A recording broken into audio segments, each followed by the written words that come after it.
Прылеглыя будынкі да галоўнага корпуса музея па вуліцы Кірова і вуліцы Маркса утвараюць адзінае цэлае і носяць назву «Музейны квартал», што адкрывае новыя перспектывы. Гэты праект увасабляўся ў жыццё больш дзесяцігоддзя і ўсё прадумана да дробязяў. Здесь на 3 и 4 этажах расположены 4 отдельно существующих выставочных зала.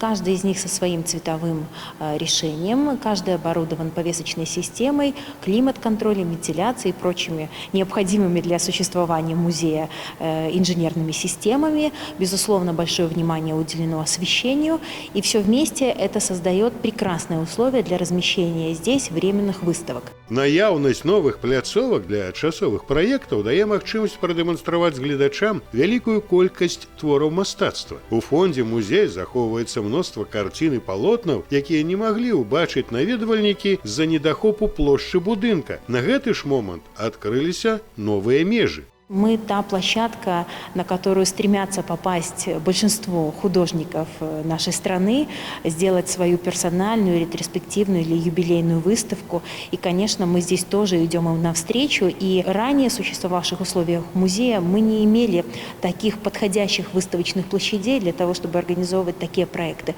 Здесь мы сможем это сделать. Таксама музей зможа прымаць вялікія міжнародныя праекты. Варта заўважыць, што адкрыццё музейнага квартала гэта не толькі зручнасць і разнастайнасць экспанатаў для гледачоў, таксама гэта камфортныя умовы для супрацоўнікаў. Пачынае сваю працу рэстаўрацыйны корпус, які ўключае ў сябе 14 майстэрняў. Наша большая гордость – это мастерская для большеформатной живописи, где мы сможем работать с разного рода материалами. Ткани, дерево, масляная живопись, графика и так далее. То есть мы получаем технически достаточно совершенное помещение для улучшения работы наших реставраторов. З адкрыццём музейнага квартала мастацтва стане даступным і для людзей з абмежаванымі магчымасцямі. Выставачны корпус абсталяваны пад'ёмнікамі і ліфтамі. Гэта дазваляе усім у поўнай меры далучыцца да мастацтва.